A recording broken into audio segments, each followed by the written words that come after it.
5 मिनिटात 25 बातम्यांचे सहप्रायोजक आहेत defence career academy, Chhatrapati Sambhajinagar व कोल्हापूर। युवक युवतींनो, भारतीय सैन्यात घडवा अभिमानास्पद करिअर।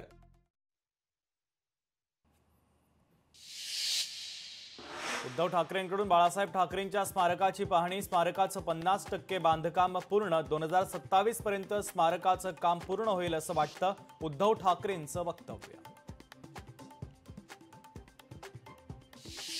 ESIC रुग्णालयांसाठी सरकारी जमिनी विनामूल्य देणार, महसूल मंत्री बावनकुळेंचा महत्त्वाचा निर्णय। राज्यात आरोग्य सुविधांचं जाळं अधिक बळकट करण्याचा प्रयत्न। अमरावतीमध्ये कृषी मंत्री दत्तात्रय भरणेंच्या दौऱ्याला युवक काँग्रेसचा विरोध। दत्तात्रय भरणेंच्या विरोधात जोरदार घोषणाबाजी करत युवक काँग्रेसनं दाखवले काळे झेंडे।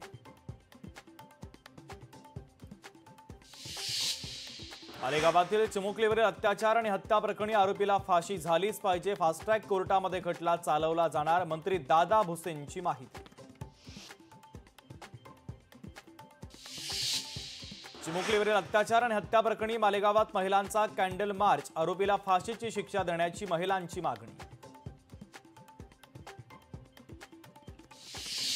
स्वातंत्र्यवीर सावरकर बदनामी प्रकरणामध्ये राहुल गांधींना कोर्टाचा मोठा दिलासा। नाशिक दंडाधिकारी न्यायालयाकडून फौजदारी खटला रद्द।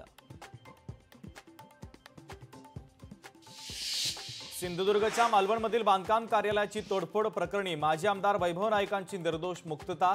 नाईकांसह ठाकरेंच्या शिवसेनेचे तालुका प्रमुख हरी खोबरेकर यांची सुद्धा निर्दोष मुक्तता।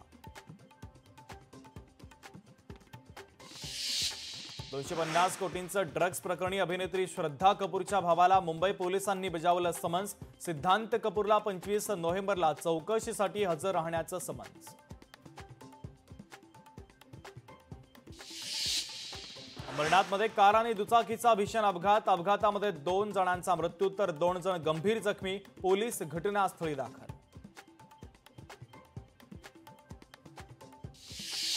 पिंपरी चिंचवडमध्ये ट्रकची दुचाकीला धडक, अपघातामध्ये दुचाकीवरील तरुणीचा जागीच मृत्यू तर ट्रक चालकाला हिंजवडी पोलिसांनी घेतलं ताब्यात।